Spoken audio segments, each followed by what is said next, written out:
Selamat sore untuk teman-teman semua, semangat pagi ya. Teman-teman sekalian, para pecinta YouTube ya. Tentunya di channel Ricardo Parnasib Channel ya. Pastikan Anda subscribe dulu supaya nanti Anda bisa mendengarkan, mendapatkan video-video berikutnya. Silahkan klik subscribe dan loncengnya, dan jangan lupa di-share kepada teman-teman Anda. Oke, kali ini kita akan bercerita tentang bagaimana menjawab permasalahan-permasalahan, khususnya untuk seseorang yang ingin memulai usaha atau bisnis yang seringkali terkendala ya. Apa-apa saja yang menjadi kendala mereka dan bagaimana mengatasi daripada kendala tersebut ya. Yang pertama yaitu masalah modal. Teman-teman, saya yakin dan percaya setiap orang mau memulai usaha atau bisnis pasti banyak orang langsung berpikir modal itu adalah yang paling utama.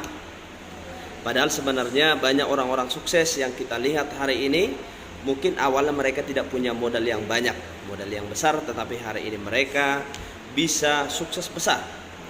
Nah, sesungguhnya apa sih yang dimaksud dengan modal? Modal itu teman-teman sebenarnya modal utama bukan uang, tetapi kemauan ya. Kemauan kita lah modal utama, dan ide kita ya. Ketika kita memiliki ide sehingga muncullah sebuah kemauan untuk mencoba. Dengan adanya keinginan untuk mencoba, disinilah kita akan berpikir bagaimana solusi-solusi. Kalau memang bisnis tersebut membutuhkan modal ya, maka disinilah kita berpikir bagaimana mendatangkan modal ini. Karena kita tadi sudah tahu, sudah paham bahwa lewat usaha atau bisnis ini akan bisa mendatangkan hasil yang lebih besar. Maka prinsip berwirausaha adalah bagaimana membuat yang tidak ada bisa menjadi ada. Selalu ada solusi kalau kita mau ya. Contoh, berbicara tentang modal ya. Modal memulai bisnis banyak cara. Salah satu contohnya adalah kita bisa menggunakan trik, kita bisa konsep gotong royong ya. Gotong royong itu maksudnya kita nggak punya uang contohnya 1 juta, tapi kalau mungkin ini kita gotong royong dengan kawan-kawan atau keluarga yang lain ya, mungkin ini akan bisa lebih gampang dan lebih mudah kita dapatkan 1 juta contoh ya. Demikian 10 juta dan seterusnya. Maka dengan kita gotong royong contoh 100.000 kali 10 orang, maka sudah terkumpul 1 juta. Maka kita sudah bisa mulai bisnisnya. Maka dengan kita sudah mulai bisnisnya, hasil dari bisnis itu ketika kita memang benar-benar niat mengerjakannya akan ada hasilnya. Nah, disinilah kita katakan cepat atau lambat kita bisa mengembalikan apa yang sudah kita pinjam tadi kepada kawan-kawan kita atau keluarga ya. Atau mungkin hari ini banyak saya rasa yang bisa membantu kita, baik dari koperasi atau mungkin dari bank yang bisa kita pinjam, mungkin sebagai solusi memulai bisnis. Dengan adanya solusi ini kita sudah punya perhitungan bahwa hasil nanti dari bisnis ini bisa kita mengembalikan modal tersebut. Yang penting idenya harus ada dulu ya. Kalau modal uangnya, saya yakin ketika niat ada, pasti modal bisa ditemukan dari mana-mana pun teman-teman ya.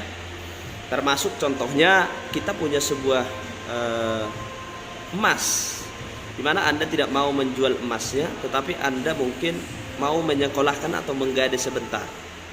Nah, dengan bunga yang lebih kecil ya, tapi pegadaian yang bunga kecil ya teman-teman ya, maksud saya ya. Nah, maka dengan Anda bisa gadai, Anda dapat uang, emas Anda aman, Anda dapat uang. Dengan Anda dapat uang, Anda bisa mulai bisnis. Dengan hasil dari bisnis ini Anda bisa tebus nanti. Bahkan hasil daripada gadaian Anda itu nanti bisa mendatangkan hasil yang lebih besar, bahkan membeli emas yang lebih besar. Itu dia teman-teman ya. Nah, berikutnya mungkin ada orang memulai bisnis tapi terkendala masalah belum paham, belum ngerti nanti saya memasarkan, belum bisa pintar berbicara dan seterusnya. Nah, saya yakin teman-teman, kalau masalah pintar, masalah bisanya, saya yakin tidak ada yang pintar dari awal. Tapi kepintaran orang itu pasti bermula dari kebiasaan. Kepintaran itu bermula dari kemauan kita. Dengan kita mau banyak cara, maka kita bisa bertanya kepada orang yang lebih dulu. Kita bisa belajar kepada orang yang sudah punya pengalaman. Atau bahkan kita belajar dari pengalaman kita sendiri, teman-teman. Saya yakin kalau masalah pintar jualan dan seterusnya itu semua bisa dipelajari. Yang penting kita mau untuk memulai dan kita mau untuk terus belajar, teman-teman. Itu dia rahasianya ya. Dan berikutnya, ada banyak orang mengatakan kalau saya mulai bisnis saya nggak punya waktu. Khususnya kalau hari ini Anda mungkin punya bisnis network ya, ini saya sarankan ya. Network itu salah satu bisnis yang bisa dikerjakan paruh waktu. Bahkan saya katakan hari ini salah satu bisnis network ada NetG ya, bisa dikerjakan lewat aplikasi handphone Anda atau mungkin lewat online kalau istilah tren sekarang. Karena zaman sekarang lah zaman era digital. Maka saya percaya kalau kita mau saja ya, kalau masalah waktu, sibuk dan seterusnya, kita yang mengatur waktu kita. Contoh, kita langsung hitung. Satu hari itu kita dikasih Tuhan itu berapa jam? 24 jam. Apakah yang 24 jam ini kita pakai dengan maksimal? Contoh, kalau kita bekerja atau kuliah atau sekolah, mungkin kita pakai waktunya 8 jam kurang lebih, ya. Atau ada yang mungkin sampai 10 jam kalau yang benar-benar lembur dan seterusnya, ya. Nah, lebihnya kemana? 8 jam lagi katakan tidur sesuai dengan saran daripada orang-orang kesehatan. Tidurlah kurang lebih 7-8 jam supaya kita bisa mendapatkan kesehatan yang fit ya. Nah, berarti kita masih sisa kurang lebih 8 jam. Nah, ini dia teman-teman. Apakah yang 8 jam ini kita pakai hanya untuk nonton televisi atau mungkin hanya untuk bermain-main atau main game dan seterusnya, atau kita gunakan gak usah 8 jam, 1-2 jam saja kita kerjakan bisnis. Saya yakin terkhusus bisnis yang saya katakan tadi yang mungkin tidak mengikat waktu, maka saya yakin pasti bisa berhasil teman-teman ya. Itu solusinya. Kalau kita mau saja, banyak solusinya. Itu dia. Kalau Anda hari ini punya masalah itu jawabannya ya. Atau mungkin hari ini ada orang mau memulai bisnis tapi takut gagal. Nah, ini dia. Ini adalah penyakit teman-teman ya. Kenapa saya katakan penyakit? Karena jujur, ketika kita takut duluan, ketakut itu nggak masalah, tetapi jangan sampai ketakutan Anda itu membuat Anda tidak bisa berkembang. Jujur teman-teman, ada banyak orang meninggal di kamar mandi, ya. Maka saya yakin kalau sempat kita terlalu takut ke kamar mandi, maka kita tidak akan pernah mendapatkan kesegaran mungkin dengan mandi, ya. Maka karena kita lebih besar keberanian kita, keinginan kita daripada ketakutan kita, maka kita akan ke kamar mandi.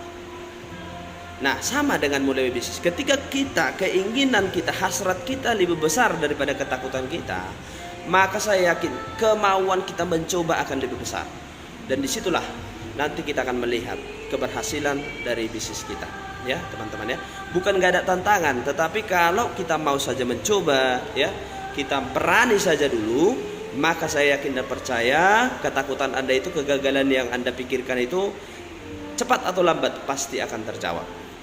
Karena tidak ada orang sukses tanpa pernah mengalami kegagalan. Pasti dia pernah mengalami masalah, ya. Jadi ada istilah mengatakan kegagalan adalah sukses yang tertunda. Jadi sebenarnya nggak ada kata gagal, yang adalah sukses yang tertunda. Nah, sama seperti Thomas Alva Edison ya, dia menemukan bola lampu itu sangat banyak kegagalannya, tapi dia mencoba terus dan akhirnya dia bisa berhasil. Dan hari ini banyak orang bisa menikmati daripada percobaan dan juga visi daripada beliau. Nah, artinya teman-teman sekalian ya, kunci nomor 1 itu adalah Anda harus punya keyakinan. Anda harus yakin dengan apa yang Anda pikirkan ya. Anda harus yakin dengan diri Anda ya. Anda harus yakin bahwa Anda sebenarnya bisa. Itu kata kuncinya teman-teman. Sebanyak apapun masalah, tantangan, kendala, saya yakin selalu ada solusinya.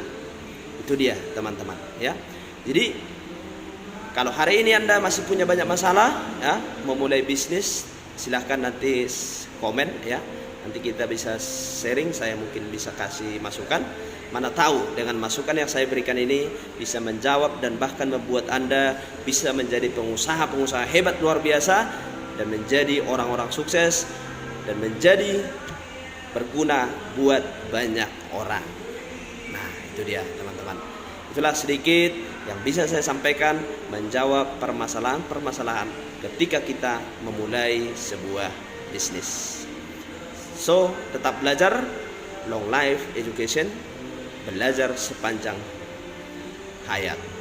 Maka saya yakin tidak ada orang hebat, yang ada adalah orang yang melakukan terus-menerus, belajar terus-menerus, akhirnya dia bisa semakin luar biasa setiap hari.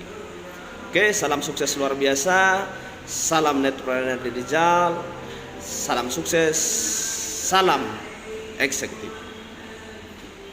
Bravo.